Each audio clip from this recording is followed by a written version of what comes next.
Yeah. Excited. Okay. Let me see. Yeah, seems working. Everything seems good. Yeah, the stream is right. Yeah, we're online. Holy hell, we're online back again. Good. Okay. So, hi guys. Sim again. Welcome to the second workshop. So normally people call me Sim. And I'm the guy who do all the audio work, clean up all the messy stuff. So you won't hear anything interesting in the video. Okay. And today's workshop, mixing a band is a bit of more intermediate workshop. Okay. So what I mean is like the workshop I will show you so from the previous workshop about the basics of mixing, we talk about the basic idea of the plugins or the basic idea of effects, and then how I basically do it. The basic idea of it, like you need it, use it. Don't need it, throw it away, and then fit onto your style. Okay. For intermediate workshop, for this one a bit more, we will focus in on more like how the overall music scenario, like rather than just broadcast, how about like a full band? Example like something like the things that happen in NTV live seasons, like example like recording a metal band. Like imagine like recording a metal band is something like a music jamming room. It's crazy, but yeah, it's fun to me. But how we do it, how we handle it, how we communicate. Okay, so today we will be more focused on that. And before we start, I have some few things to talk about, like just one or two. Okay, so the first thing is like, since this workshop is a more intermediate workshop, I'm expecting that you already have some basic idea of some basic effect, the basic stuff, like you have made some own recording, or maybe you're jamming in your room or whatever, and you're recording and putting it on SoundCloud. Just basic stuff, which also means that I'm expecting what you all want in the recording, what you all are expecting for a recording. So when you're working with a band, I'm expecting you all have a bit of your own requirements of what you're recording. Because when you record yourself, you're more trying to chill and then enjoy your time. But when you try to record with the others, I think it's better that you all have your own idea of what to do. Because to me, right, the performance sometimes is more important than the, I can't say recording, but for a live performance recording, right, the live performance is really important. Like having what you want and how the band sound is really important. So when you record a live band or mixing with a band, I think you all can have your own a bit of requirements and then communicate with the musician, so you all know what to do, honestly. So you know how to go around with it. Because live performance, when we do a mixing, it's less of our show already. It's more like the band show. But at the same time, we must have a balance of how it sounds, honestly. Okay. So the second thing to me, second thing is don't forget gear don't limit gear. Okay, and I will show you the settings I will put today, like how I mix it, how we have it, and yeah, basically everything. And if you want to copy it, I don't really mind. I say from the previous workshop, but please have your own style. Play around with it. Work with more musicians, especially local artists. They really need the help, honestly.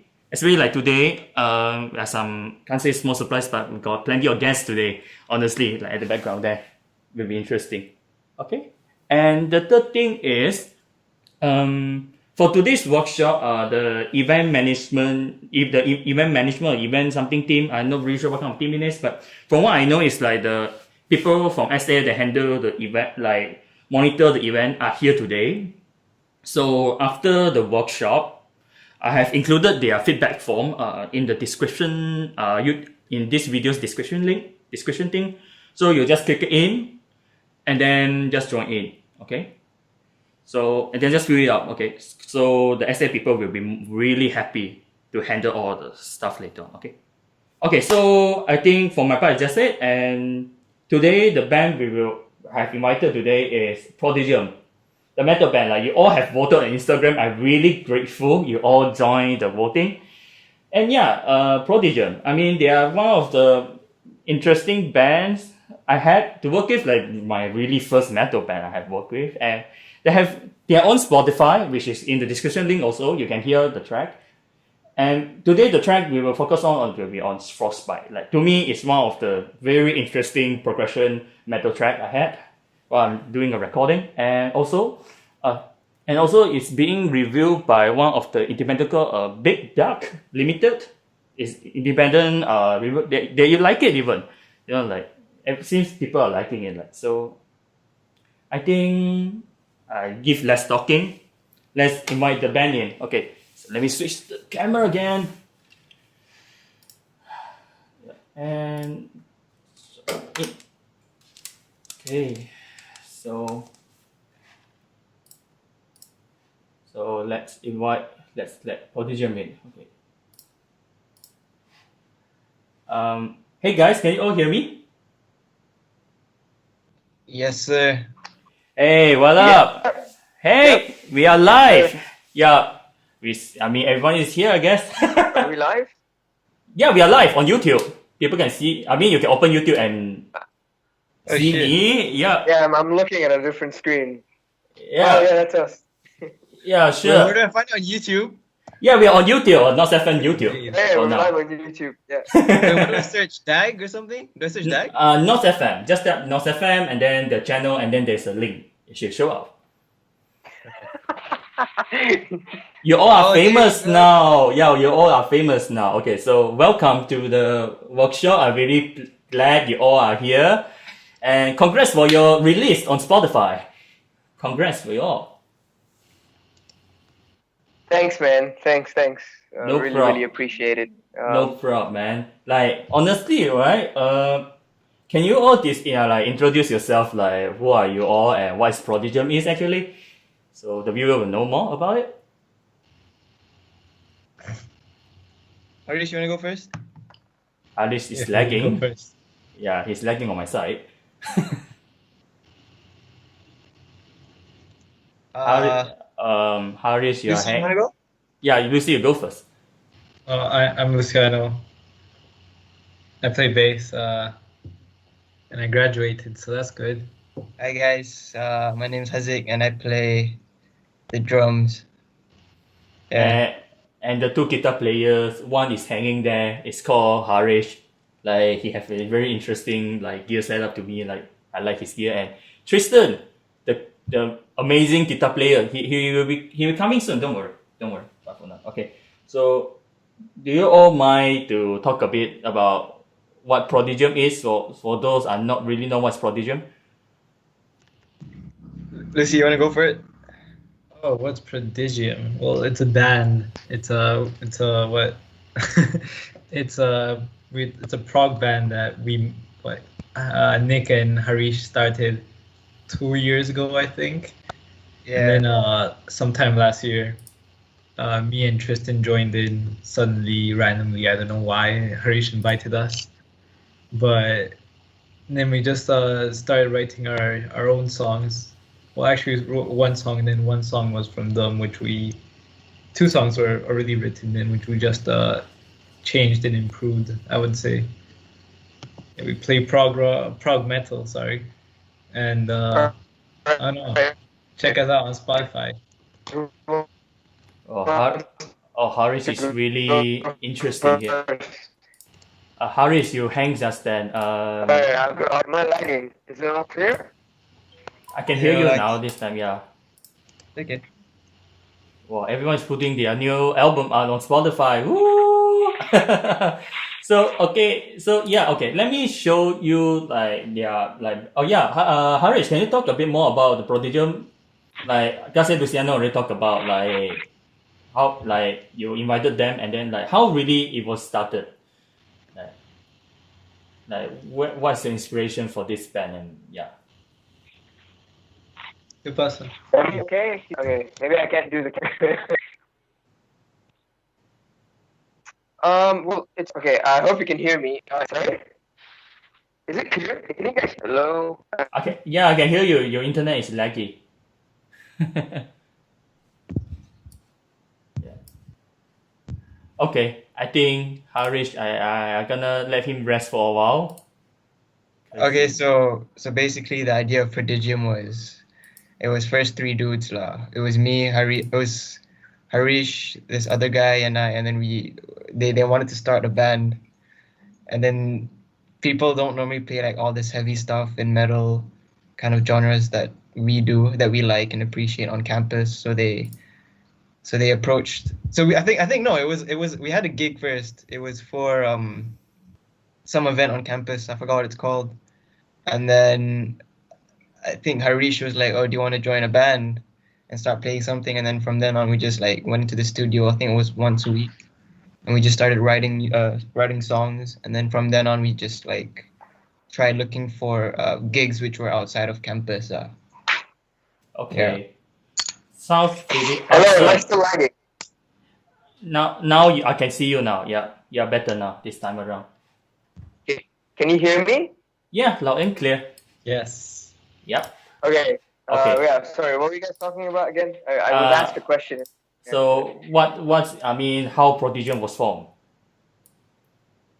Oh, I don't know. Hazik, did you explain or should I He explain explained again? already. I explained it briefly lah, but if you want to go a bit more into detail, you can go ahead and do that. Because honestly, I don't really remember how we started. Like I just remember it was after that the Timescape event, and then I think you approached. I think it was either you or Yeah. Danielle who approached me, and then yeah. Yeah. Yeah, I think it's all a bit of a blur as well, actually, because it was quite a while ago. But basically, me and Hazik performed together with another band. It was like a one-off thing, and then basically, I found out that he had pretty much the same taste as me. So, I basically approached him, myself and another bass player we had called Daniel approached him, and we formed as a three-piece first.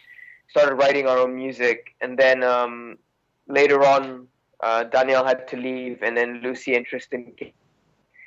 And then here we are basically. Okay, sounds pretty good. And can you all like talk about like the recently release of the album, Prodigium demo, and especially like the song Frostbite? Like, what's the idea behind it and why you all wrote it? Yo, Tristan's here. what's Yeah. up, guys? Hey Tristan, hey, you're live now on YouTube, by the way. Yeah, man, I'm a freaking celebrity. Let me change my let me change my background real quick. The background is cool, by the way. All right. Oh So, yeah, sounds good. what are we talking about, boys? I'll be eating Are we dinner. talking about Frostbite? Yeah, Right. the song. Yeah. Okay, So the song Frostbite came about. I think it was because we needed because we had this gig and it was like a half an hour set and we did not have enough songs to meet the half an hour time thing. So we quickly pulled up all these riff ideas that we had and put them together. And at first, Frostbite was a mess. It was an absolute mess. A lot of the parts that you hear are there, but the middle section where Tristan plays that clean bit was completely different until he joined the band, and then he added his part into it, and Lucy added his bits into it as well. So yeah, that's basically the history of Frostbite. I see. And so may I know? I mean, okay. So for, pardon? Sorry.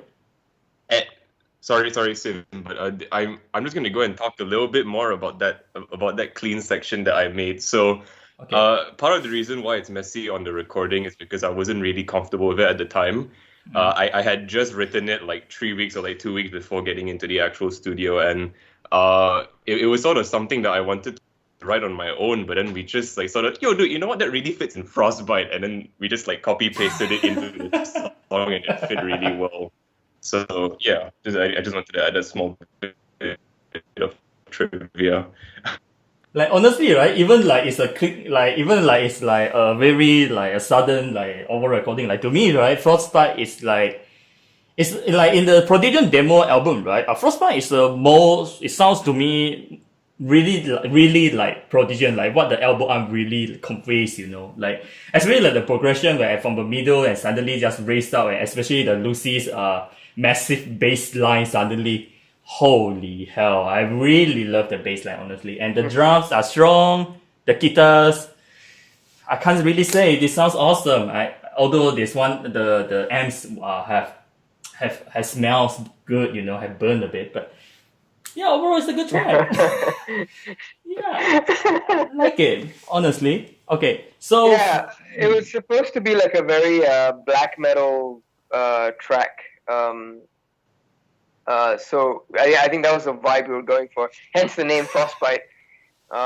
It's supposed to be quite cold and dark. So yeah, that was the vibe we were trying to get across. I see. I mean, I can hear that when like honestly, you just imagine when during the recording season, right? When Prodigy was in the jamming room, and you are recording like outside of the jamming room, and even you're wearing headphones, you can hear him like blast it out, and then like a sudden silence came in, and they just bang it. It's like, oh my god, they really knew what to me what's a progressive metal band is. I have a progression metal. Honestly, they're one of the best. So let me talk a bit like how it's really started, like how I know Prodigium. So honestly, like it's all started when, like, so from the last years, when Noel is the head of the music, that she handles all. Wait, let me put their lovely faces down there. Okay, gotcha. So from last year, about October, I guess. I'm not sure when it is. Noel says that, hey, I got the metal band. Are you interested? I'm like, sure, why not? Like, cause like before the metal band is NYTB, and then I'm like, sure, no problem. So he just came in, and then I just came in and recorded. And when the first time I heard it, it's very amazing, honestly. And I think we still have some picture from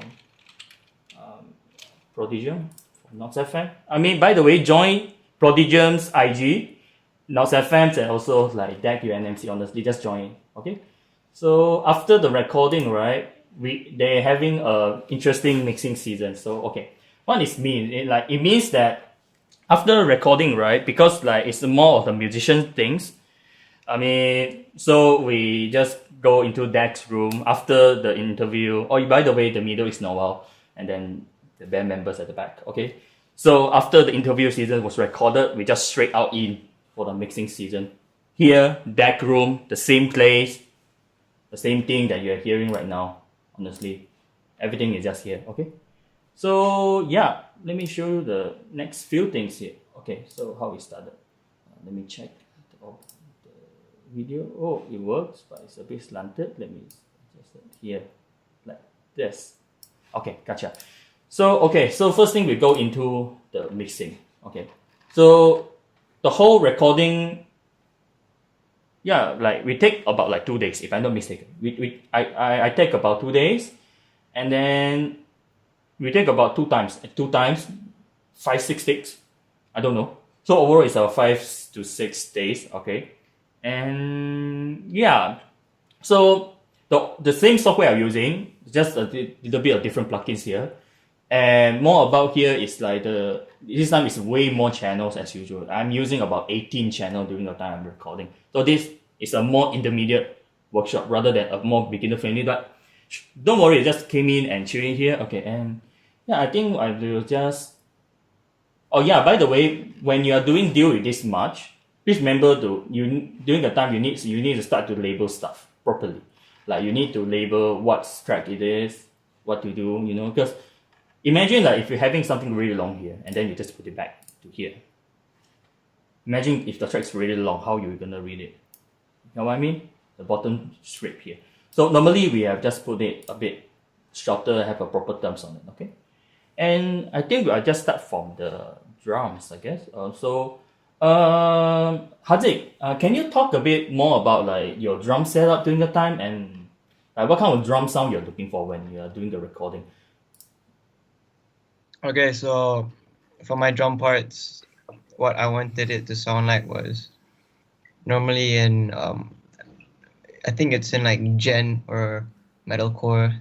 Their drums, their bass drums are normally like drum triggered, so they sound very electronic and tacky. So that's what I was looking for when it came to my bass drums. And then at the same time, for the cymbals, it was more like, I don't know how to explain it, because this was also like the first time I had to do something like this. So I wasn't really sure of like the process, and I didn't have much knowledge when it came to like, how to get those kind of sounds apart from other than playing the actual instrument. So when it came to the crash cymbals and the ride cymbals and all that, I was just like, okay, I just want them to be loud, very thick, and at the same time quite damp. And the same goes for my snare. I was going for a damp sound because it suits the blast beats that I do much better, in my opinion. Then when it came to the toms as well, it was like, I don't know, overall I was going for a really damp and dry sound. That's what I'm trying to say, at least. Yeah.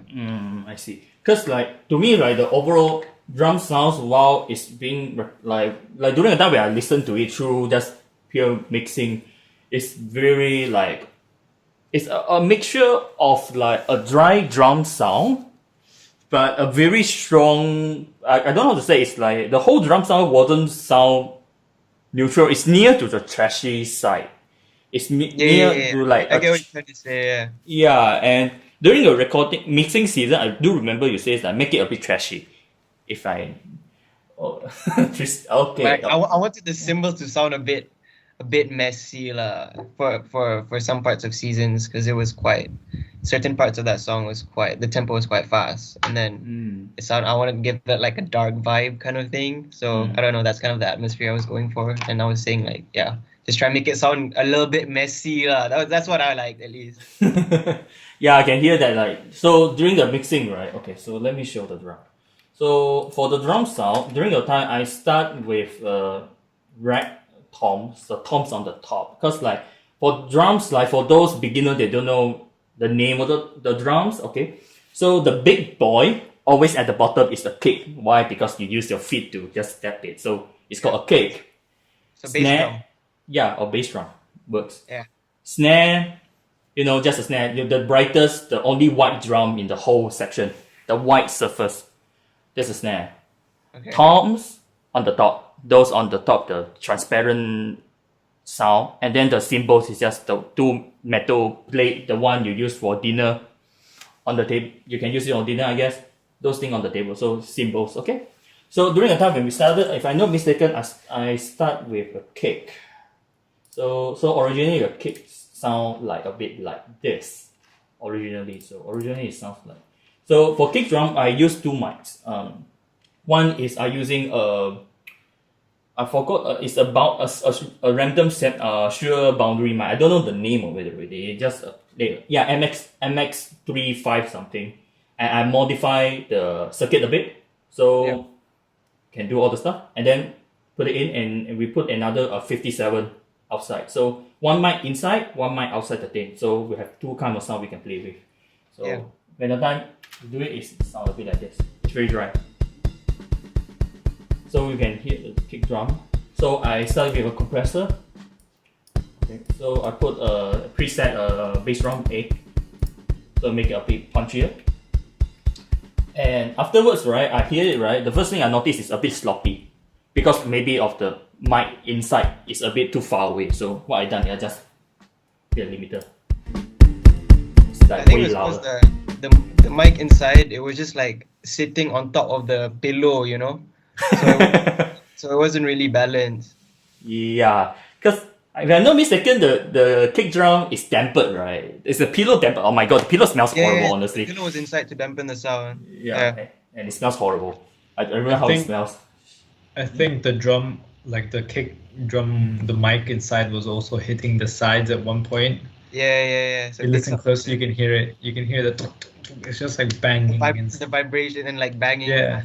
Like the shell of the bass drum. You can hear that. Yeah, and beside the 57, because it's like outside, if I'm not mistaken. So, like, I mean, it's like from a previous recording, like from my experience, like the NYTB recording, right? Because I put the mic outside of the kick drum, and then it's not at the like near the parts when the kick drum was being hit, but it's like at opposite side of it. And Magic Judah, when I walked it, and he just rammed on it. He recorded and then he just banged on it. He said, "Ouch!" So because that, so I just changed the position to inside. It's just more easier. And besides, it sounds more neutral to me, lah. So Yeah. yeah. So this is how the kick drum was done. Honestly, it's just like that for kick drum. And do you notice like the sound actually is like cleaner a bit? Like it's like why suddenly they have just dropped. And it's actually because like I do before I mix it, I put adjustment on it. I put the dynamic. What it does is to remove the overall like other noises. Cause like don't forget like when doing a metal band, right? You're dealing with a lot of like loudness sound here. Yeah. And honestly, they are really damn loud during the time. I really like performance, but it's not good for the mic. So so what I done is like I do something called gating. What it means is like when you hit the threshold, then you just keep the sound. So I put some gating on it. So this original without gating. So I mean I can put the effect on it. Like if I don't do a gating, right? Like you can hear the snare drum. So I put some gate on it. Put some gate. This is a default gate. It works. And then I done the gating also on here. Okay. This is the outside. Then I eliminate the frequency I don't want, so I just cut it off. A very hard sound, so it sounds like this. So together it's like half clean up here, something like this for kick. And secondly, I done is the snare drum. So where's the snare drum? Let me see the channel. Floor, toms, guitar, overhead, snare. Okay, so the snare drum is here. So what happened? Oh, wait, it's coming. Hi, hey, I'm having a live season workshop right now. I'm sorry. No, really live on YouTube. I'm sorry. Next time? Okay, bye. No, I just came for fun. Oh, if you want to join, can, but I'm teaching here. No, it's okay. Okay, sure, no problem. Okay, see ya. Yeah, randomly. Oh, it's the Virginia, by the way. Ask them to join. I mean, she says she don't want to interrupt. Yeah, my bad. I'm really not familiar with other people came in like this. It's really a big surprise. Yeah, my bad. Next time. Okay, the next thing, snare drum. So snare drum, I only use one mic, a 𝐾𝐿 M80. It's just a very heavy, sturdy mic. I don't use the Shure, it's because the Shure is muddy to me. For like the way how 𝐿𝐴𝐺𝐸𝐿 play it, like because you want it's trashy, you know. So I'm thinking like, hey, how about a mic that can handle the trashy sound at the same time it's a bit brighter? Because Shure will just crack. Although Shure is a good mic, but we crack it like an egg. Yeah. So during the time, right, we encountered one problem is the original track or snare from the beginning part is too soft. Like the overall tone is too soft. I don't know why. And the dynamics, if I'm not wrong, sorry, like the volume of the snare as well, right? Yeah, the volume is not right, really wrong. So I'm thinking like we have no choice, but we just need to cut it off and then fit it in. So what we done is, as usual, we start the snare. This originally the snare without all the effects, so I cut it off like this without the effects. So you can't even hear the snare or honestly. So what I done is I split it out first. I split these two out first, and I apply the gating. Same thing, the gating. So to remove excess noise I don't want to. Hear it. Although it sounds trashy, but I think it's too trashy for this one. So yeah. Sounds good to me. Okay. Let me just access it. This is how originally the snare sounds like. Duplicating. And afterwards, I put some compressor because I think Harish have very interesting taste. No, Harish, sorry. 𝐿𝐴𝐺𝐸𝐿, sorry. So 𝐿𝐴𝐺𝐸𝐿 have a very interesting taste for the snare sound.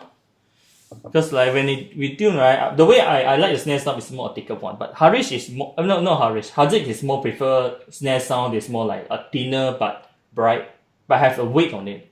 Like that's why I learned from 𝐿𝐴𝐵𝐿, is like having a snare sound, having some weight on it, So yeah. So so in the end, what we have communicated and we decided is we still put the compressor first. Like I put the compressor because do it right. I put the C6 compressor, which is very convenient. It's the same thing. It's bright, sounds good to me, and I equalize it. I cut the ringing frequency like you can. Because Harish, no Harish, 𝐿𝐴𝐵𝐿. Why I keep calling Harish? I'm awkward now. So 𝐿𝐴𝐵𝐿 wants some weight on the snare drum. So I put some sound like a bit. It's thicker. Like this. It sounds thicker. Oh yeah, the comments. Oh my god, forgot to read the comments. Okay, so hi Mohan. Oh, there's a guys. You all have fans. They say big fans. Yeah. Tristan, what's for dinner? Bro, I'm having vegan gains. Okay. By the way, I haven't had dinner, but yeah, I will like cook a bit later. Not now. But, okay, come back here. So because 𝐿𝐴𝐵𝐿 like the thicker sound, although it's one trashy, because to me, trashy should be thin, loud, and messy around. That's what my definition of trashy. But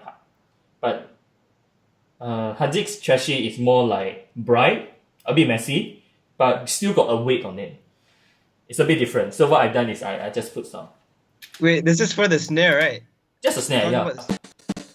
I mean, Just a I don't know. snare. I wouldn't say like it's bright. Like, I mean, I feel like the tone is quite. How do I explain it? Like damp and hollow in a sense. As in, it's very. I don't know. I was going for a very I don't know how to explain it though. I'm sorry. Never mind. You just do it. If I can say, because I remember the specific words we used when we were describing it. It should sound like your skull is being bashed against like the wall or something. Skull bashing. Skull bashing. That was a specific term that we used. Oh, I see. So yeah, that's why I noticed it when 𝐿𝐴𝐵𝐿 asking for it, and I'm thinking like, hey, something missing, I mean, it's like, okay, it's good, and he wants, and then he called me I did let him listen what's the part going on. He listened and listened, and he says, it is here, and he said yes, and then I just push it out until he just happy about it. Now, this is the cool thing about like when you're mixing a music, right, and then the band member are with you. The cool thing about it is you have a chance to talk with the band members in the room. Because like, yeah, although other engineers, like we do the recording, mixing, mastering, but we are helping them to put in a track.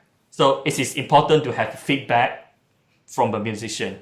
At the same time, if they allow, or school, send the demo to like people that you think they will have a good comment, I guess. But remember to like communicate. The important thing, communicate once you're having level here. So yeah, so put the.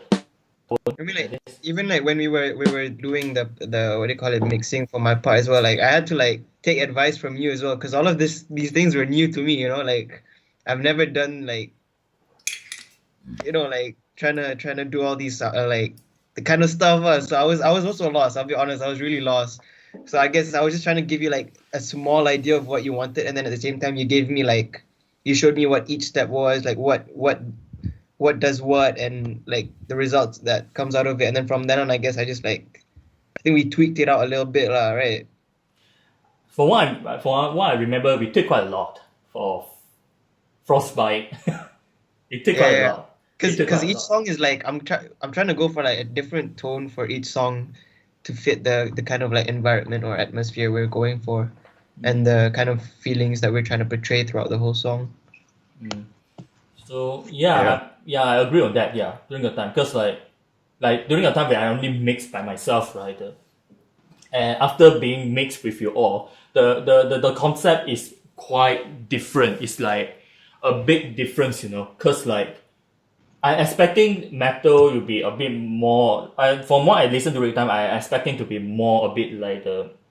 Yeah, I mean that I do hear some element from Metallica quite a bit somewhere here and there, But after like mixing with all, it's not really like that. It's more interesting than I thought. Okay, so come back. So I put the equalizer, clean up, and we put the reverb to make it more, maybe like sounds. I think I put in the 80s style with this mix, the concert hall effect, because I want the whole tracks. I mean, I showed the 𝐏𝐨𝐝 and 𝐏𝐨𝐝 like it, so I just put it in. It sounds full. That's all. So yeah, and then I just make it loud, really loud. So it's really like that's really loud. So yeah, we just put it loud here. That's all. So this is how the snare drum will sound, and then the lower part is almost the same thing, almost the same equalizer. It's just boosting, cutting out a bit of frequency. The same thing applies here. So voila, it's done. Like the whole snare was just done like that. So this is how the snare, then adjust with the kick. With the kick. So the kick is here, then it just sounds good. Like sounds like something is, you know, like those. It sounds like horror stories, you know, when like someone just walking in the dark corridor, like hallway, and then suddenly someone is like following you, you know. It sounds like that to me at the beginning. Okay, and we just put the rag tom, busy on the tom-toms. So the tom-toms, the tom-toms. So same thing, gating on it first, and then I put some compressor on it, because I mean it's not bright enough for the rag toms. So the rag tom, let me find the part there's a sound of rag tom. So the tom sound. Yeah, so originally it sounds like this. And also by using the gate, right, we actually reduce like the number of sounds being like interfered inside each and out. Because like when you have too much noise in your track and then you lay it up together without removing it, you're adding it more, the whole track in the end become more like brighter, more annoying, and harder to control. It's just wasting your time. So I just remove it. It sounds good, so I just remove it. So this original and After Effects. So yeah, I just clean up. And I just put another floor tom. Same thing applied. Dynamic. Then the same preset from floor top, C6 also. So C6 is easier to do. C6 is easier to handle, and I like C6. So the whole tom is nice.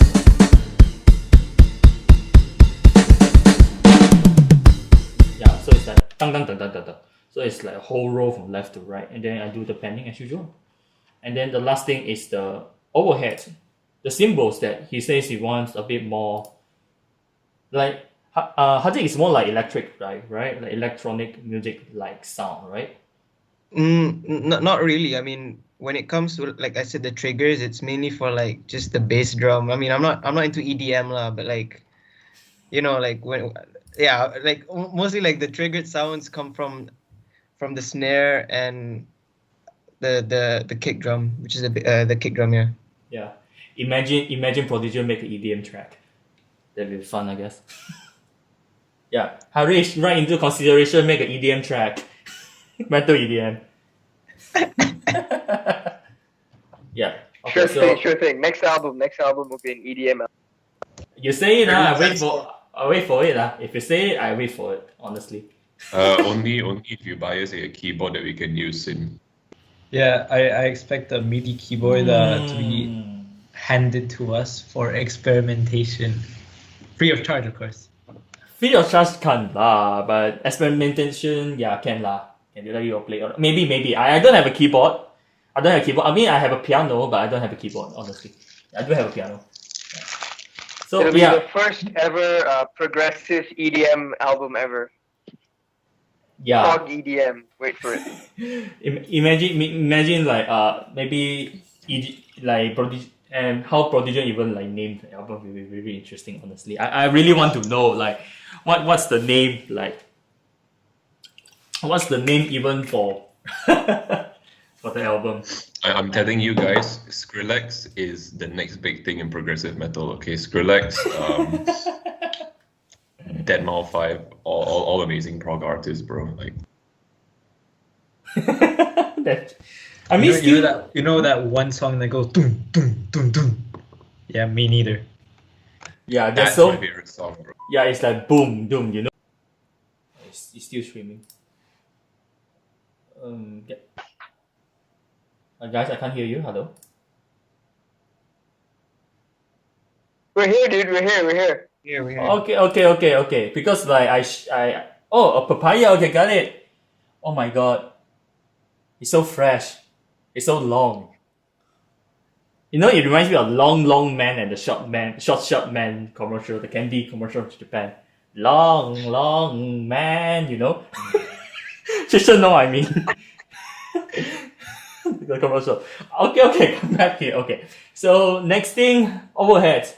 Okay, what it means overheads is like the mics on the top of the drum, cause like you want the sound of the cymbal, and you want like the overall like dynamic, like you want the sound of the drum to be around you, not away from you or at the back of you. You know, you want the drum is like everywhere. You know, so you need overheads. It's just two mics. So the one I use is M5, which the mic also using for the thing I'm using right now for the workshop, because like it's good, it's decently priced, and I mean it's like about 500-600 ringgit for a pair, two of them, which is amazing value, and the overall sounds okay. So that's why I like the Rode. I choose it. And by the way, Music Bliss sounds decent mic stuff. Goes there also. Music Bliss are cool. Okay, so let's go for this part. Let's listen it. So audio. Yeah, this is the time when I change my headphones, because different headphones have different characters. So I use another one, the Sennheiser's. Right now I'm using M8, M50X. Good for monitoring, but it quite be harsh when you're doing a bit more. So let me change my headphones to this. From a Sennheiser, the Sennheiser will be more calming.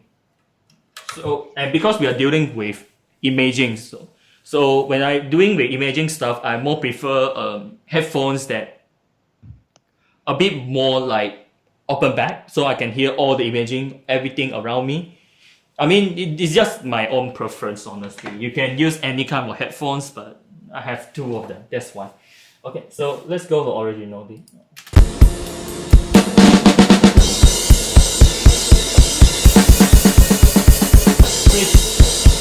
It works already.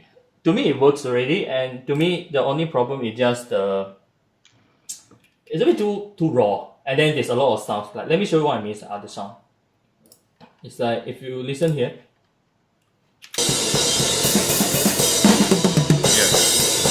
Yeah, the other sound is leaking in, which I don't want. Like I don't. I mean, it's like it's okay to have some, but too much I don't want it. It just ruin the whole drum track. So I clean it up. I clean it up by using a bit aggressive EQ by cutting all the frequency I don't want. I using the solo function, and I cut specifically here because of the snare drum is annoying here. And afterwards, I just put in a minor mid high end boost to make it sound cool, you know. So I just put EQ like this. So I compare to this.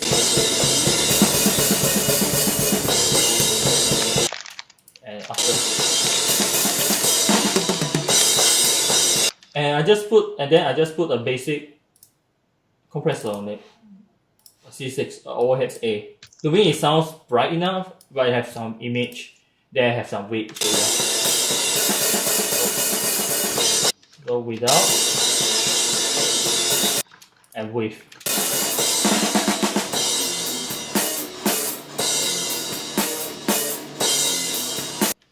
Just like that. So I just using some compressor and just put it here. And you all will notice that with the way I doing the track or decision is almost having the same idea of like, if you need it, put it. If you don't need it, just throw it. Don't put it. Because like, if you put it too much, it sounds artificial, and secondly, your PC will smells good. I tried before, like on the old days when I tried to learn how to mix, and my laptop really burns. The RAM chip burns. Smells good, you know. Like what the hell? Audio stuff can. It smells like electronic. It smells like electronic, or you just imagine like J Block's pantry, the heating stove, and you Induction- accidentally drop induction the cooker. yes, and you accidentally drop a ketchup on it. It smells like that to me, honestly. Yeah, so Sorry, Sim, what causes the smell again? the burn of the PC? Yeah, what causes the burning of the computer again? Overheating because of the excessive effects applied on the track. Like I put like 7-8 effects, and then you know what happened next? The PC can't hold it. Still forcing it, and I put it on the bed. No ventilation, Right, and then right. it's just gone. The PC just gone, and I saw Right. a burning mark. Makes sense. Yeah. Makes sense. So yeah, so please don't put too much effects. Just put the ones you need it, and give a reason why you need it. Okay, so yeah. Because that, so we can just put everything in. So the whole drum track is done. Look at that. See how it sounds like? It sounds like you are. Oh my God, it sounds awesome even now. Like I listen again, and it sounds awesome. Okay, so I think we are done for this one. And secondly, if I'm not mistaken, I went for the bass. If I'm not mistaken, I went for the bass because like it means that if the drum's done, then I need to free up the gap. I need to free up the sound, you know. So I go for bass. Yeah. So, Luciano, can you talk more about the bass lines, like how you even decide like the style you're playing here, and then what kind of pedal you're using? Do you mind to share that? Damn, that's a. If I'm being honest, I don't remember much. I just noticed I played the bass. I remember that we had one input. The bass is going directly to the DI box, Yeah. and then from that we had that going to the to my pedal board, Yeah. which I think in the end you said we could not use the one that went straight to the DI because it sounded very. I don't remember what was the word used, but so what we did was we used the mic that was on the bass amp, and that's the whole recording of how it sounds. So what that would be was it went through, if I'm not mistaken, I just had it through my fuzz pedal, just to get this like dark. I wouldn't say dark, but I'm not sure what the word would be. It's just this fuzzy, grungy kind of sound that goes along with it. And then at some parts of the song, I just turn on overdrive, so it just sounds a bit louder and has a bit more drive. Yeah, because to me during that time it's like okay, the DI is good, but when I list like what I not like, because I'm using the Sennheiser during the time, it's open back, so I can actually hear what the band is really playing, although I'm outside. And I do notice that the bass is not the same sound as what the sound of the bass during while Luciano playing. There's a missing touch of it, and the pedal sounds. I mean, the pedal sound is just gone. So what I done is I just put a 57. This is we got extra ones. I just stamp on it, and then I just put it there with amp. And then the DI, like Luciano, like first time I saw him play the bass, like I think when I'm foundation, I think you know Satu Patu, right, Luciano? Satu Patu. The band. Oh man, that was I was in year 2 then. Yeah. You must have seen either Satu Batu or I think it was also called Tubi, and then I was also in one other band, Disclaimer, which was before KLM. Oh. Which was a prog rock band. I'm not sure if any of the rest of you guys heard it. But then before that, I was in SOV, which was in my foundation year 1. Damn, I feel old now. You guys are all in like year 3. Yeah, I'm there like 5 years. It's 6 years ago now. What the heck? Yeah, I'm year 3 now. Yeah. Yeah, exactly. Yeah, electrical and electronic engineering, by the way. This first time I saw Luciano, like first time I heard the bass live, like this distorted, thick boy, you know. It's like, oh my god, he's one. And then I look at his pedal, because like doing foundation, I'm the tech team in Musoc, like a junior, and then I'm doing the mixing stuff. And then I look at, and then because we need to do the patching, the wiring, you know. So we just go there and then do the wiring, and then I saw it like, hey, wait, what is that? And then blinking, you know, and then yeah, that's how I know Luciano. No, not really communicate, but that's how I know him, like the bass player, you know. And yeah, so that's how it started to the bass. And so yeah, Luciano, like during your time the bass, you're looking for fuzzy that kind of sound because of the track, or why you choose this kind of tone? Oh man, to be honest, I don't remember at all. I just remember I remember one day I brought in my pedals to play with Prodigium in sometime in like 2 years ago or so, because I think about 2 years ago yesterday or today Tristan wrote his solo middle part clean section for Frostbite. And 1 year. It was 1 year ago. 1 year ago. 1 year ago. Did I say 2? Yeah, you say 2 just then, yeah. Oh, oops, yeah. You said 2. You know, quarantine feels like forever, so it might as well be 2. But I just remember trying on a few sounds, and they were like, "Oh shit, that sounds good," and we're like, oh, "Okay, sure, let's go with that." And that was pretty much it. After that, I just made the tone be a bit fuzzier and darker, I would say. Yeah. But if I'm being honest, I have no idea. I just play, and it's like, oh, okay, I'm gonna take a picture of that, and then I'm just gonna keep that, and then I lose the picture, and then I try again, and I do something else, because I have no idea what tone I had on the day, to be honest. Yeah, because like to me, like the first time I heard it, it's like, wow, what the hell is it? Because like the whole song recorder is starting from Strange Eon, if I not miss, Seizures or Strange Eon, I forgot already, like one of them. They start recorded those two first, and then Prodigium is a really last thing, because like Prodigium, they are like, hey, Sim, do you have extra time? I'm like, sure. And they are like, can we record another song, another demo song, things like that? I'm like, sure, because like, we only have like 1 or 2. We don't have a lot of time, so we just, sure, and then we just record it. A lot of pottongs lah, but in the end we got this one. Yeah. So yeah, the bass sound. So in the bass there's 2 channel, the DI channel and the M channel. So there's 2 of them. So first thing is like I check so for the DI, originally it sounds like this. Let me turn off the drums so you all can hear it. So you can't hear anything honestly. So it's You like really can't. Yeah, it's like really dry honestly. Let me boost a bit. So boost a bit with a limiter. So originally it sounds a bit like this. Yeah, it's really dry. Copy the settings, let me all listen.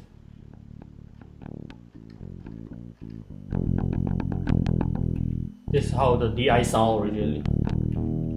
Yeah, this is how it sounds. To me, it's a bit sloppy. I don't know how to say it. It's like very sloppy, really. It have a bass, but it's sloppy. A bit sloppy. So I got some frequency I don't want, like the higher end, like the do da da da da. The front I don't want. So I just use a very aggressive EQ to cut off everything and then left almost like nothing. So it sounds a bit like this. It basically sounds nothing already. It's just left a bass now. Okay, the bassier part of it.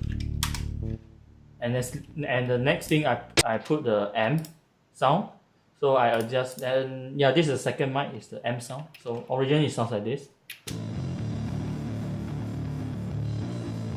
Let me boost up the frequency, boost up the volume, so you all can listen it.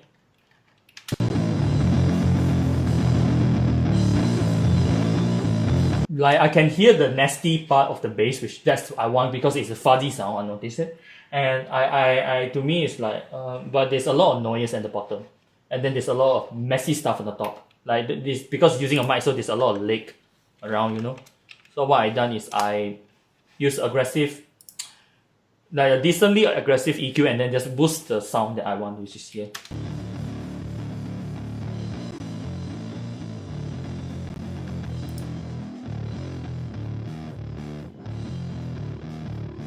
Then I just combine it too, so in bass it sounds like. And let me boost a bit. And then so.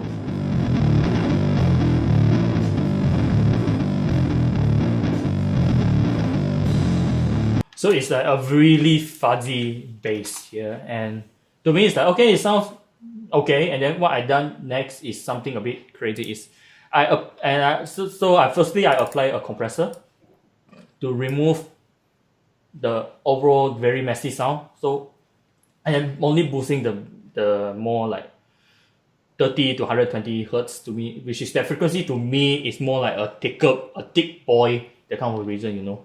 So I just this without the effects. And then with the effects is like this.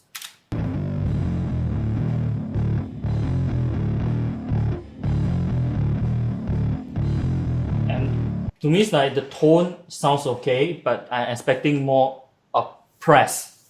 Like squeezing, I mean, I planned like I want like more juice from an already squeezed lemon, you know. So I just squeeze it more with putting another 76. So 76 is a kind of compressor with a decently you can adjust the attack and the release, but the overall delay time is a quicker. It's a very quick. It means that while it's compressed, it holds it very quickly, and then after when it's reached to the point is the volume went off, it just release it quickly also. So it just make it very sound fast, really quick, not a sloppy that kind of bass sound. You make it a bit more of a slightly very attacky sound. So yeah, 76, a good compressor by the way. Very sound like this.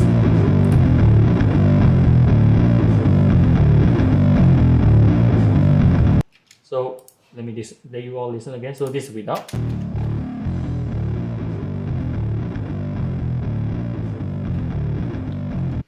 And this with the bass.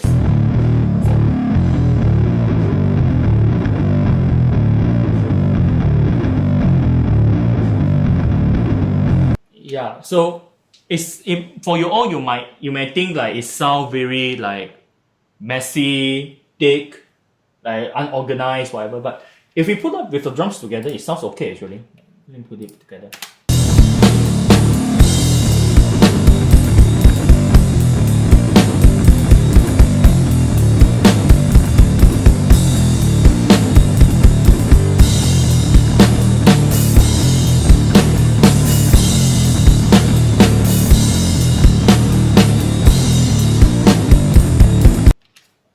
Lucy, what is the name of the software that you're using? Do you mean a digital audio workstation? Okay.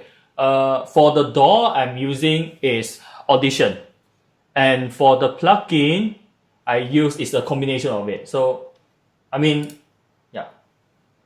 Okay, thanks, Munsun. Yeah, because like it's just the software I just more prefer to use. Yeah, so okay.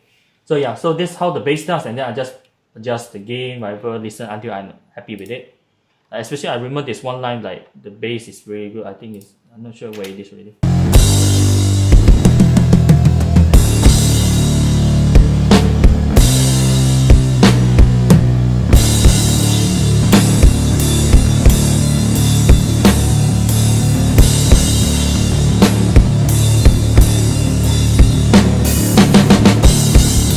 So yeah, this is how it all started, like for the bass sound. This is how the bass sounds like that, okay?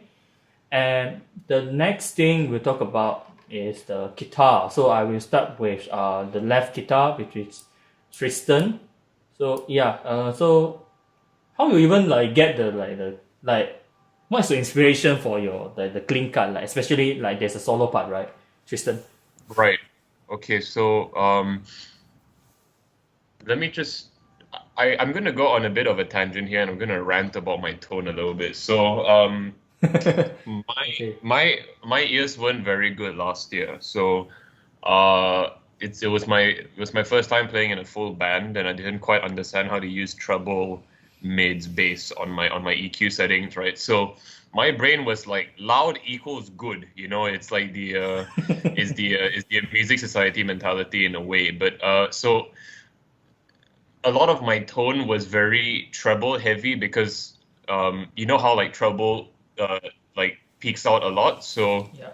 Treble was was very very heavy in my tone, and also it doesn't help that my amp didn't have a mid control. It was only from my metal zone, and that was the only time that I could control the mids really, and that was only when I turned on my distortion with this pedal. So there were quite a few issues with my tone, being that my amp on its own is a solid state. It's not like a proper tube amp. So the way that it takes pedals and the way that it sounds is not the best compared to Harish's amp and Harish's gear. Also the fact I didn't have mids and anything. But going back to what you were asking about clean tone, my idea is a very John Petrucci, James Hetfield, Tosin Abasi kind of clean tone, where it's a very bright and sparkly clean tone, but I think the song in Frostbite, like right in the middle, it's where everything quiets down. But since it was after a bit of a chaotic section in the song, I engaged the boost on my guitar so that it sounded a little bit dirty. So there was a little bit of distortion in the tone. It was clean, but it's like a cranked clean kind of sound. So yeah, that was the goal that I went for with my clean tone. I put a bit of chorus on it. The highs were a little bit too much. Looking back now, like my ears can't really take it. So yeah, I think that's about it for the clean tone. Because to me, like when the first time I hear it, when he tried to play the sudden like suddenly like the quiet season, right? I listened for my side. The first time I noticed is like, is he trying to do like take out of a bit of like seemed like a bit like of the more like pop design or pop clean tone, you know? But it turns out when I listen more carefully, right? It's more like you're trying to drive the amp and then you accidentally like distorted slightly a bit, you know? It's just it wasn't really that much of an accident. I think it was more like because I knew that it was me on my own in that recording, and the sudden shift from my pedal, which was quite loud, to just my amp was already quite. It was like a very big volume change. So not only did I want to have the volume change, but that slight gain on the strings did kind of fit the mood of the song as well. So when it's a little bit dirty, it's like, okay, it's something clean, it sounds a little bit mysterious, but it's got this little bit of grit to it, so maybe it sounds a bit weird, at least like, it sounds very ominous, it sounds a bit creepy, at least that's the way that I was hearing it. So I didn't put it on my bridge pickup, I put it in the middle so that it didn't sound too heavy on the gain, but yeah. Because like to me, overall the whole guitar, the whole pedal selection is like I kind of get like the clean thing kind of thing, and the overall track is like the first time I heard it is it's a bit thin. It's like slightly harsh, but a bit thin. It's like you just imagine you listen to Chop Suey, but on a AM radio with the guitar season. It sounds like that. To me, it sounds like a pancake. So that's the first thing I noticed it when I listened to the track. So what I done during on the Tristan guitar. Oh yeah, by the way, what's the guitar you're using during that time? I know it's Yeah, all right. So I'm just gonna nerd out about gear for a second. So I'm using a Sterling Majesty, and the reason why it sounds so high output.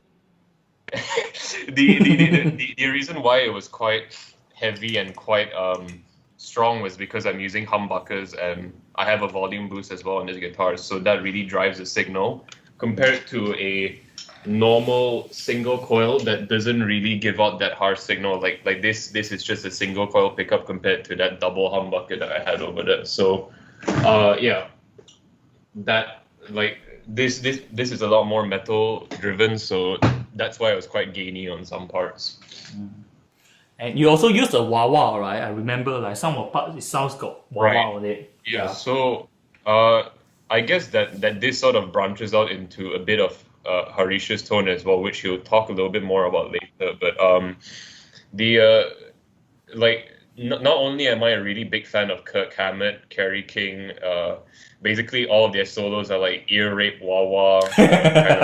They're everywhere, yeah. But for a while, I used that to sort of cover up my playing, but I think that because I didn't quite understand tone at the time, I thought that if I had more trebles, I would poke out in the mix more. So what I did with the trim pots on my pedal was that I adjusted the treble a bit too much, and I didn't put enough of mids. I've changed that now, but that was sort of my idea of cutting through the mix, because Harish's tone was quite mid-heavy, while mine was very treble-heavy. So that wah-wah gave me that mid and treble boost that helped me cut through.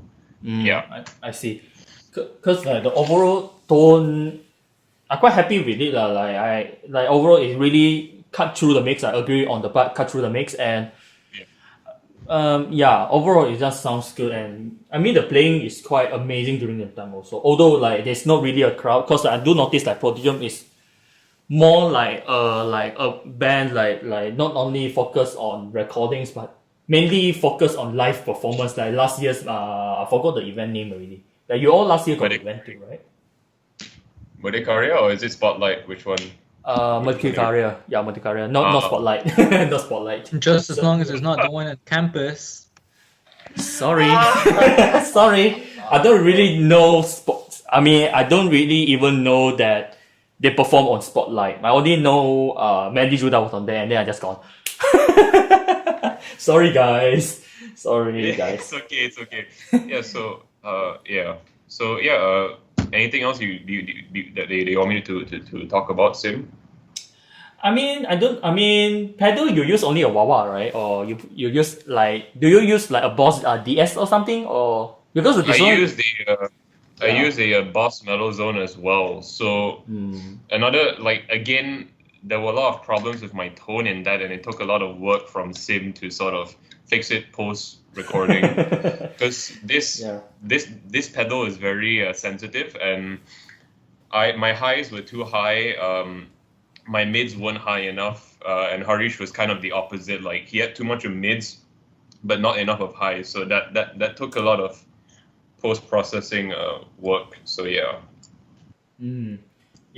Overall, I think that's it for now. So let's hop in what's going on with the recording here. Okay, so for the recording, I split into two parts. One is a solo part, because solo is more like a clean tone, a solo, like playing the melody, and the melody is really interesting during the time. So I think I just leave it there, and then I put the distortion side on it. So overall, the first thing, though this originally sounds like the distortion part. Oh, sorry, let me close other channels so you all can hear it more clearly. So it's like this.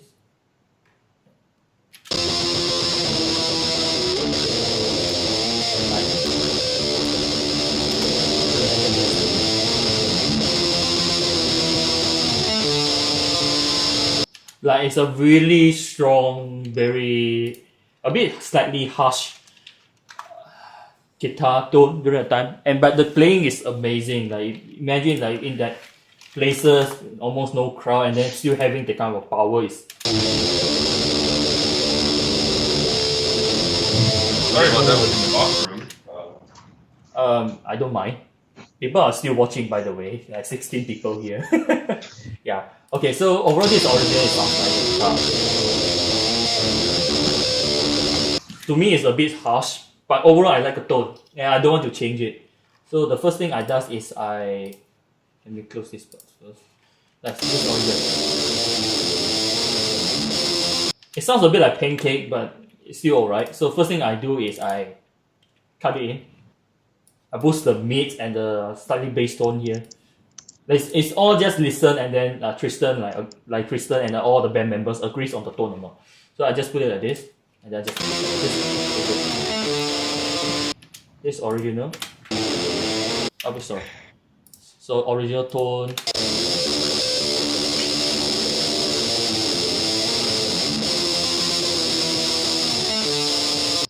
And then boost it. Fix it.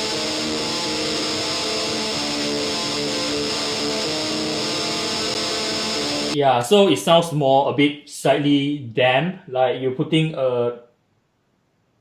like a cloth or towel, and then it just cover the front of the amp. Yeah, to me it just sounds like that. So let's pass. And let's go to the clean tone. So the clean tone originally is here, because because of the tuning, right? If I not mistaken, if I follow the original EQ, I think that it will damn up too much. So I just cut it and just leave it doing nothing on it. Just because it sounds good. Let me adjust.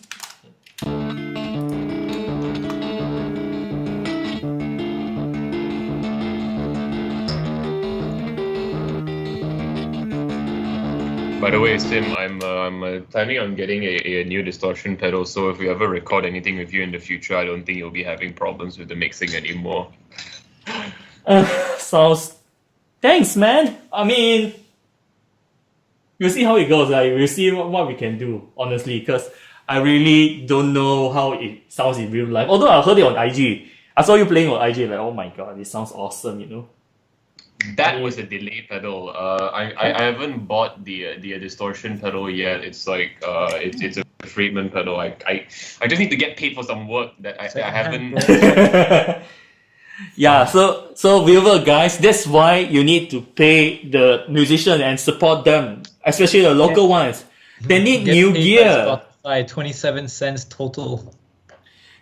Get me new gear, dude. Like on Spotify, we've earned about like 30 cents. Like we can probably buy like one fruit plus for each of the band members, and that's it. Divide by 4, by the way. So yeah, go to their Spotify, which is included in the YouTube page description. Click in and listen and put it in your playlist. Honestly, support them because they really need the money, like to even drink a cup of coffee, so like they can play music for you all. Okay, and the pandemic is not really helping everyone, so yeah, supporting them. Like Tristan's getting a distortion pedal, man. Honestly, like he will make better stuff if he have a pedal, and then you all will happy too. Good, both sides good, I guess. Okay, so yeah, go back to clean track. So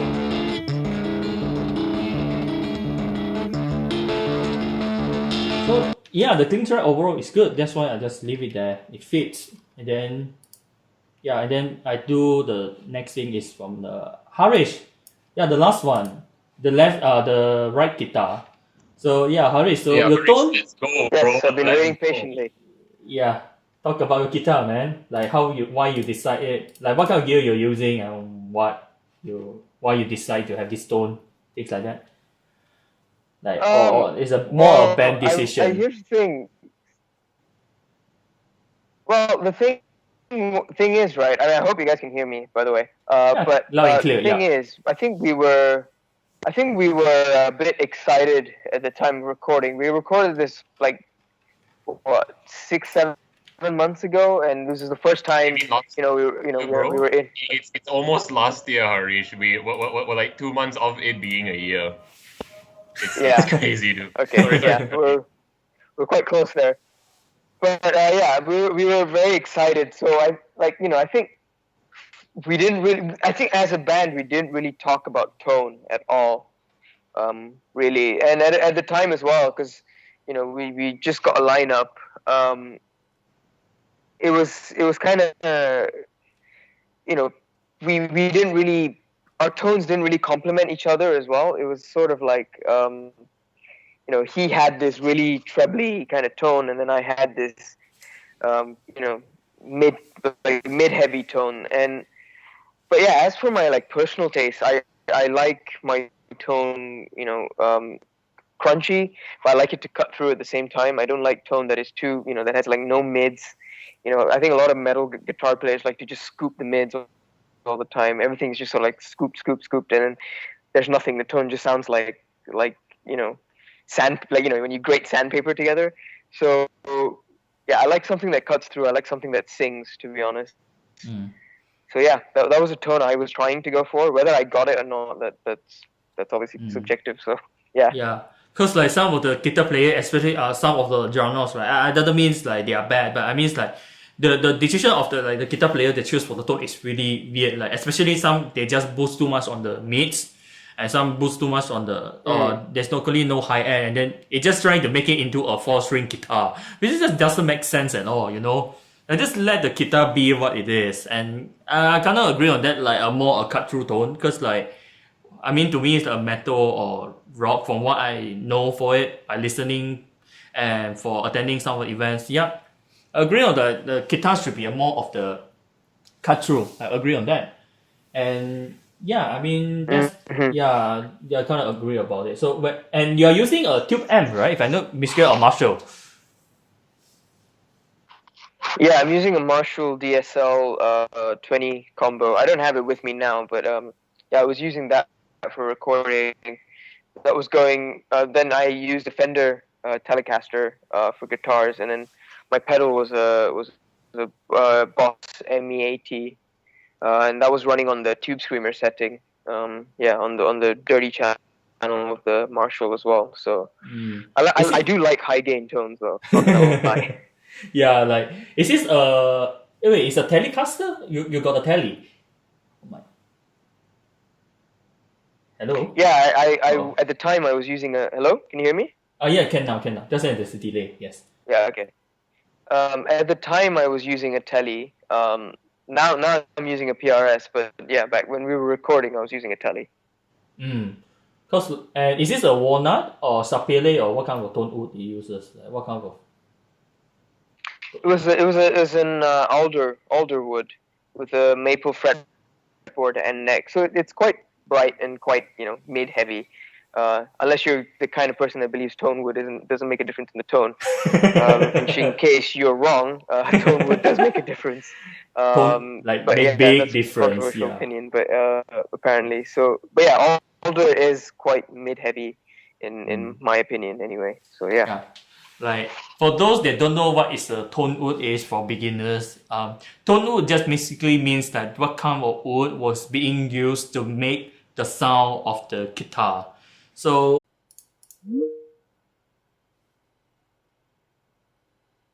guys, can you hear me? Yeah, I can hear you. What's going on? I have the best connection in the world in the campus. The IT haven't fixed it yet, honestly. That's why you suddenly won't see me. I suddenly gone. Don't worry, I'm still here. Do you have ransomware on your computer now? No, I'm using my phone. I'm using my phone internet, so that's why. Yeah. Okay. Oh yeah, the SF people are here, by the way. Okay. So for those don't know what is a tone wood, like example here is a guitar, right? I'm not sure. It's not my guitar, honestly. But what's the means of tone wood? It's like what kind of wood was being used on the guitar. So like Harish talked about the neck, and yeah, neck and fingerboard using walnut, right? Harish. No, it's a maple neck. Okay, maple. So it means that what kind of wood being used here, like the place you hold it, and also the fretboard. It means that the place you press it. So example is here, the place you place it, and also how about like the whole body? It must be a solid body, man. The guitar. Yeah, right. Yeah, it's a solid body. It's an alder body guitar. Oh, I see.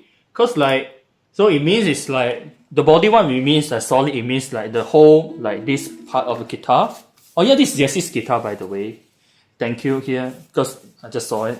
So here's the body, and then what it means the solid body. It means like there's no empty space or whatever inside the guitar. It's just a piece. Just a block of wood. This one is solid. And then a half solid is just a half solid. So normally electric guitar are solid. And yeah, that's what it means. So what kind of wood used from a solid guitar? Maple also? Sorry, what do you mean, like for my guitar? Yeah, the Tele. Yeah, it's a maple body, and it's got it's got an alder body and a maple neck and fretboard. So this is basically what it means to a guitar. So when you listen to although like while you're doing recording, right, like the guitar player choose the guitar tone, but the player's guitar make a difference while they are doing the recording, because because of the wood and the overall construction of guitar is different, right? So everything sounds like different in the end. That's why it's very important on the guitar side, and that's why. I know gear sometimes is not important here, but you need some of it while you're reaching that level, honestly. So okay, let's go back. And do you use any pedal during the time, Harish? By the way, no, right? Did you? I use a multi effects pedal. It's a Boss ME80, and for this song, it was just running on the Tube Screamer setting. basically it was like gain all the way down and then tone somewhere at like 12 o'clock. That's like the normal setting I use. So yeah, I mean it's simple really. There's not really much going on tone wise. There's nothing complicated. It's just the amp was on the gain channel, and then I boosted with my pedal just to get that extra push, and that's it really. Yeah. So overall, this how the gear really is during the recording for this one. Okay, and let's listen to the raw track before we restart. So this is a raw. I'm doing nothing yet.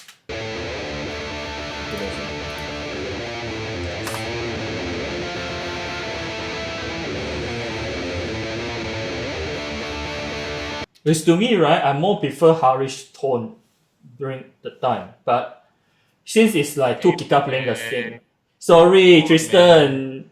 I mean, I know you have a Fender amp, okay, but you're a bit too loud, man. Even we're doing a recording, right? Tristan actually sounds louder than Harish. It's more cut through. I can say that. But while you put it in, right, Tristan sounds more harsh than Harish. And thinner. Sorry, Tristan, a bit. I was just joking, but yeah. Overall, I think that my tone and my playing overall was the worst in that whole song and like all the recordings that I did with NTV. Like, yeah. So sorry about your ears, guys, but my treble is just a bit too loud.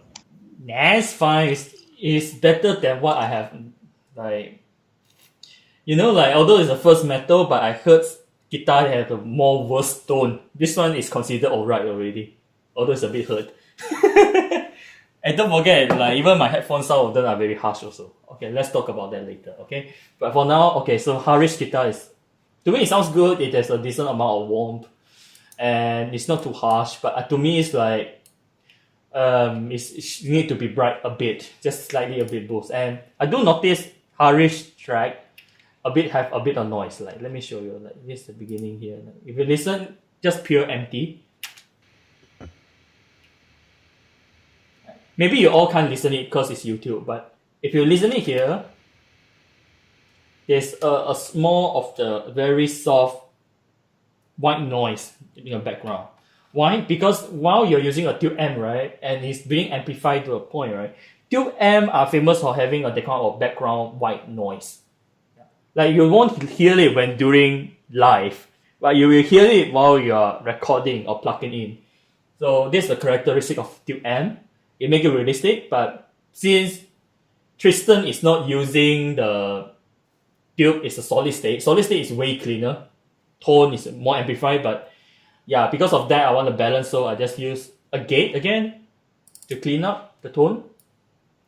Clean out the tone, just a basic one, so get it, and with a pure silence. Get it? Without it. Just like that. So this is why I apply on the dynamics first.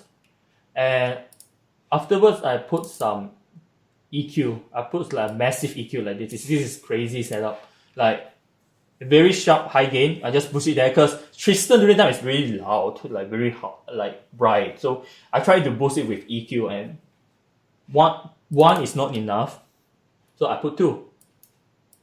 Like, just imagine like you're putting almost like half of a volume in it. Yeah, that's how much I boost for the high end, and I also do some low cut, so it makes it cleaner, honestly. So let me show you, like, this is without effect.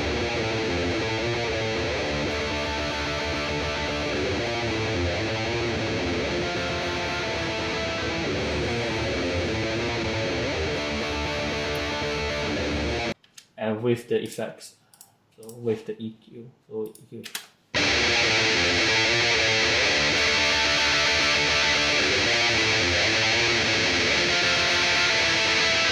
So it's not way harsher compared to the way harsh, way strong, way bright to me. So if we put it up together, so it sounds like this.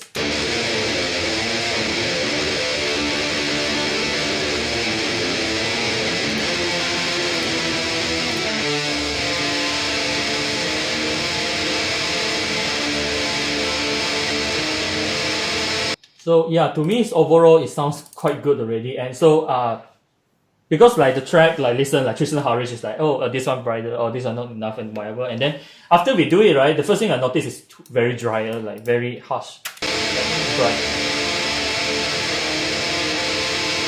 So they're just like giving opinions, and we do some adjustment again with EQ. So I put with this, so we have a bass boost and then a cut. Like you may ask like why we do it again, because while you're mixing with only one guitar, you only listen to one sound in one place. But while you're setting up together, you're listening at two at the same time. You're listening with two people playing it in two separated channels, left and right. So rather than we focus only one tone, as I said from the previous workshop, which when we do a mixing, we should be more focused on the whole track. So what I done is I just open up the whole track, everything, it sounds like this. But don't forget the main guitar channel is not in, because I will reroute it with bass, so it's easier for me.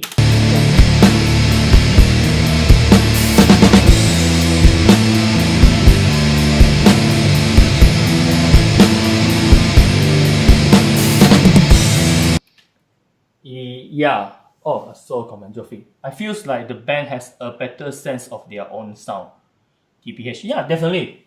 Like, because like when we do the mixing, right? Because while we are doing the mixing, like when you don't know, like this is the problem like with mixing engineer or outsiders doing your recording, is that they really don't know what's the track really about, what is the backstory, and what kind of tone they're looking for. And you really have clueless. Like I reached to a point while I just got the recording, I really don't know what to do. So what I done is I just I say to Noel, is like, hey, I'm not sure the band members really like it or not. How about we just call them in and then listen it? I mean, this is how it started. So we managed to find a time after the interview season, and this all we started. So yeah, they have a more sense of sound sometimes for their own track. Like mixing, they're just making sure the track is ready, it sounds good also. But the audio engineer during that, I think I also, like I said, I do mention to them is like because the after final mastering, right? We'll talk about mastering side and mixing more later here for the whole complete image. But the whole thing, like if I know mixing, I do request it for to be more open, more openness, less compression. Because like while we're putting too much, it's not too compressed. But we talk about it later. But guitar, like we listen the whole track first.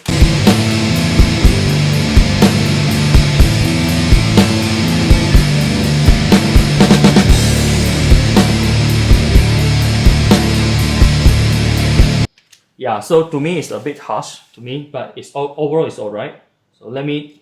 So during the time when harshness reached the end, I really don't know what to do. I changed my gear from the headphones to the speakers here.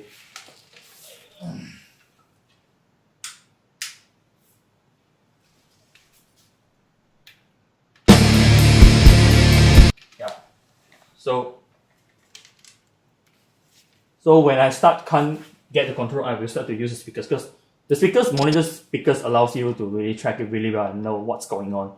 Like if you're intermediate and you have a space and then whatever, it's really recommend to have a studio monitors, because it really let you know what's going on for the whole frequency range, and it's supposed to be honest. No matter good or bad sound, it should be honest. Okay, so let me use the speakers here. Yeah, you may hear some echo because I'm using the speakers, but yeah.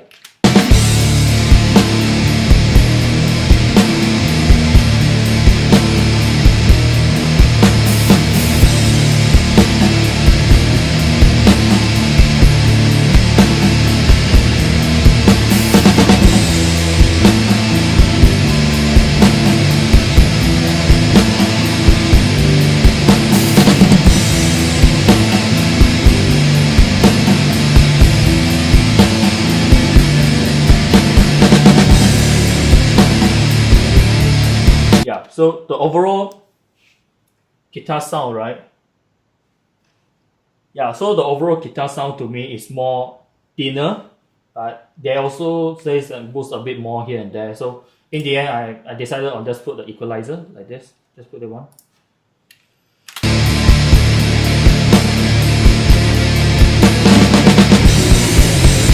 So So this is without.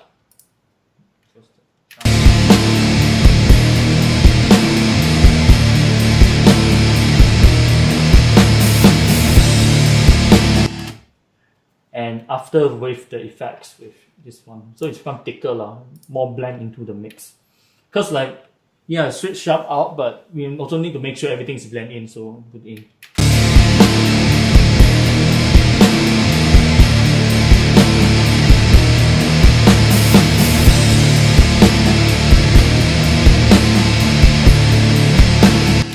So it's like this. So overall the EQ, like it thicker lah. Okay, if you listen individually, this is with, no, without.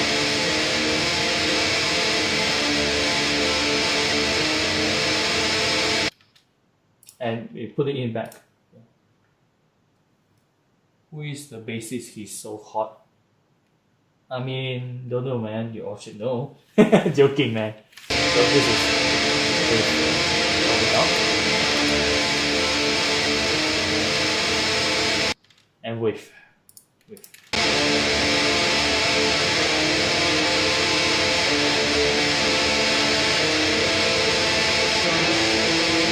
So yeah, this how EQ, and then we put a compressor just to fix the bassy sounding, cause like it's in the end it's so harsh.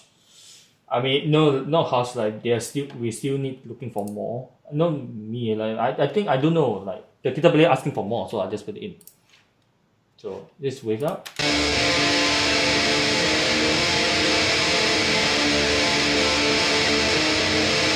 And with the effects.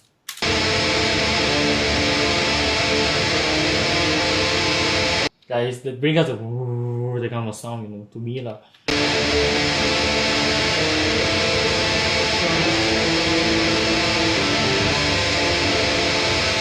Yeah, so overall, this is how the guitar sound here, and then if we put it up together, I mean, let me turn off the, I already leave it the mastering bus, so just.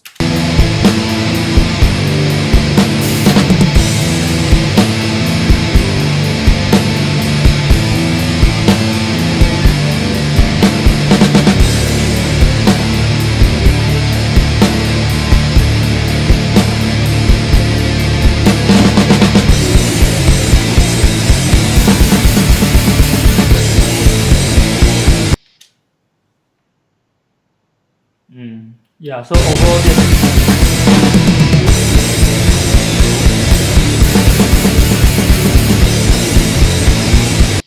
so basically the whole track was just done just like that, because it's nothing much to talk, like, because like the opinion is the sound is more like what the musician really want. Like not to offend anyone, but yeah, it's more like when doing the track, right, it's more like when you're doing with other people or mixing for a band, the live performance is important, yes, everything's important, and in the end, it's what the musician really wants. When you talk about the whole music scenario here, so while I'm doing it, right, I just call them in and then just have a tone. That's why, yeah. So yeah, that's how it really like done, and then we just do some basic mastering, because without the master, right, it sounds a bit empty. Like this is without the mastering. Like the mixing is basically done already, because like put it in, make it sounds good, and then I just adjust it accordingly, level it up one by one, and then the mastering, like without the master, really sounds like this.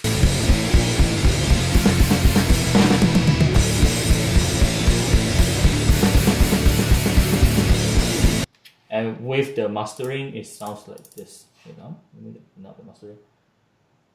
Yeah. So with the mastering, with the mastering, sounds like this.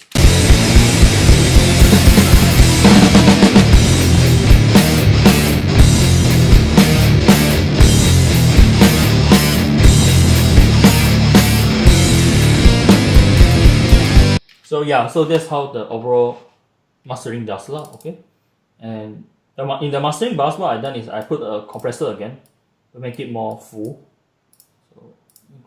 So original is like this.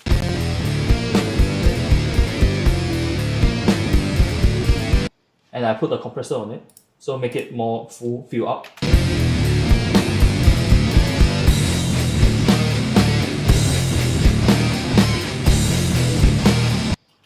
I put the EQ, so I slightly boost Luciano's bass a bit, and then just boost as high, just a slightly boost, because like while we are mixing, right, we need to think also like we are doing for MP3s, we are doing for video. So normally there's a function for ozone is you can open up the codec, and then you select what kind of sound it will the noise and the artifacts it will generate for you. So yeah, just like that. You can just go in for here. But for now, I'll just put it here because it's no difference you use it on YouTube. Okay?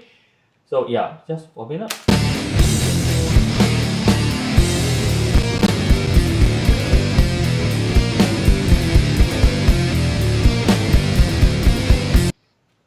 And also the last thing, the fancier one, the masking, a limiter.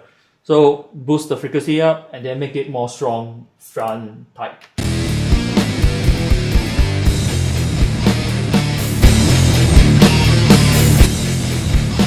Down, wait.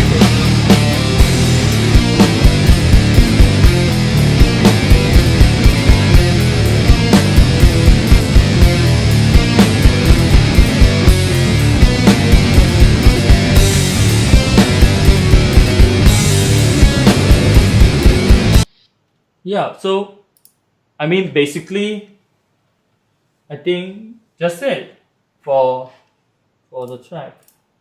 Cause like yeah, cause it's nothing much. The whole channel, everything you just listen like that, and then the musician know more here. Like, yes, I know that, but musician is really like a key knows more about the sound or what they want. Like me, I just make sure everything fits what they want. Also fit their criteria. Okay, I think that's it for the mixing part, and I think I just start the Q&A, I guess, because I think I'm basically done here. So yeah, so guys, I think I'm done this one. Oh, sorry. I think I'm basically done here for mixing. So any let me read the comments again. Cause like honestly, like mostly are musicians' idea, but don't forget like audio engineer doing mixing, we also need to give opinion. It's like communicating each other, although it's more of a musician, honestly. And yeah, let me see.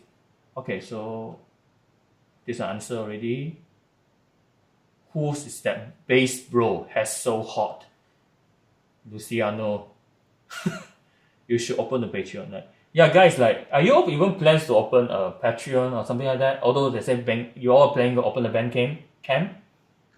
I think we actually haven't properly discussed this, but I guess that what I was thinking is like maybe once we release something proper and we can actually get back to gigging again, then we'll probably put something out. Yeah. I see. Because like, I'm not sure for Spotify, but yeah, Bandcamp is a good option. Let people decide what to put and what amount they want to get it. Yeah, I think Spotify sucks, man. We earn like a fraction of a cent for every play. Oh my god. It's like we can get like 1,000 plays and we only make $5. It's so dumb. I think it's less than $5. Don't be so generous, man. It sounds like it's more like a few cents. Like you can't even buy ice cream with it, honestly. Yeah, I mean like we can probably buy one Mentos between all of us lah. But are they like? Is there anyone who has any questions in the chat? I think that it's like I don't know. I think that a very important thing before you like, as like musician advice is that something that I've learned is that before you go in to record anything, have an idea of what you want to play, but or like how you want to sound, but also try and remember what all of your other band members are thinking. And like Harish was saying earlier, we were also excited to like just play. So yeah, it's a bit of I don't know, it's like we were all excited to play. We didn't care that much about tone, and it came back to bite us in the ass when we were listening to it. So yeah. Also check out our Spotify. Sim has it on the screen right now. We released all the songs that we recorded with him not so long ago. We also have an Instagram page which is @Prodigium_official. So I'm pretty sure that there's like a link to it somewhere in the bio below. But I'll just type it out again in the chat. Prodigium_official. Yeah. So I didn't even spell my band name right. Jesus. Prodigium _ official. Yeah. So Yeah. yeah. Sorry. Yeah, like this their Instagram lah. Let me see their story, by the way. I haven't opened it. Oh, thanks man. Just saw it, yeah. Start in 45 minutes. Yeah, gotcha. So yeah, I mean that's overall, I guess. And let me see the questions. More songs. Are you all really planning more songs? Like writing it? Or any Yeah, it's just that we haven't really had the time to jam because of CMCO and like a lot of other things as well. So we have about, I don't know, 5 songs, something like that. Yeah, we like on top of the 3 that we recorded with you, have a few new songs, but it's like right now we all have ideas and we're like writing one riff at a time, and we can't really get together and jam. So yeah. Yeah, I mean, I kind of understand, because like, even me trying to record, right? Like, I do have like one that's just in the Virginia, right? She previously asked, like weeks ago, she asked me for recording, and then we tried to do it, and oh my god, like one people handled a recording, including video recording, right? Video and audio recording at the same time. Holy shit, that's tiring. I get the point, and then I understand the frustration. So yeah, overall just like that. And any more questions, by the way? Like, because if there's no more question, then I just having a end note. I just letting people, because the event end at 9. So yeah. Anyone? Like, no questions at all? Like, because like the workshop is more for intermediate lah. I don't think that there are any questions in chat, bro. It was mostly just us talking between each other in the chat. Oh yeah, Flipmaster. That's Hazik, right? Ouch. So I mean, I give it a few minutes lah, but yeah, and I don't know, man, because like because the workshop is more for intermediate, so I'm not really like detail for the effects, but yeah, I do show the effects and settings, like everything, and how it was done. So do you all plans to put a vocalist in it? For the band? I would say no, but yes, but no. Yes and no. We just don't know yet, bro. Okay. Okay lah, fine. I think I just turn it back lah. Okay, I just end it lah. Because you gotta keep the audience anticipating. Okay. Because I thought that maybe we can call the lead singer of Satu Batu, but I don't think it's a good idea. We have a singer. We have a singer. It's just that they can't sing and they don't want to sing, so we have to like strap them down to a chair and then like attach a mic to them and make sure they sing for us. Yeah. It sounds like, wait, I can't really sing, bro, man. I can't really sing, honestly. So, yeah. Dude, that's how metal bands get like their singers to scream. They just like torture them for hours. That sounds good. It sounds Is that like why OFET is so good? it sounds like you tried. I don't know, man. It just wasn't good. Oh, another question. Are there any website you like to recommend to obtain sample sounds? You all even use sample sound? I don't think you all use samples, right? No. We don't really use samples. We don't use samples, but I think the person is asking where do you get samples? Where would you get samples if you wanted some? Like, because I don't even use samples. I don't have sample sounds. If you ask me, right, for sample sound, I don't really use sample sound. But if you're asking something like reference track, for reference track, you can normally like a great place actually just randomly on Spotify, and then you just type it on search, and then you just search for metal. That's a very early start. I listen because I don't have really like really like how to like do it, but tutorials normally YouTube, and reference track are from sometimes the musician will send me some track and says like, hey, this track's good, this one I'm looking for the sound, and then I just listen as a reference. So I don't have really a sample like track. If you say mixing, no, I don't use sample track. But if you ask me if reference track, I normally rely like musicians like Tristan and Harish send a lot of reference track to me. I'm really grateful for that, so I really know what to do also. So Yeah, I think I answered your question. Monsoon, yeah, monsoon or monsoon. I don't know. Yeah, Monsoon. I don't know who. Wait, XYZ. is this the guy from MuSoc? I don't know. I don't really care. Redacted comment about 𝐿𝐴 inserted here. I mean, I don't mean to bring hate, but if any questions, asking it, Move sure. along. Just move along. Just move on. Just move on. Just move on.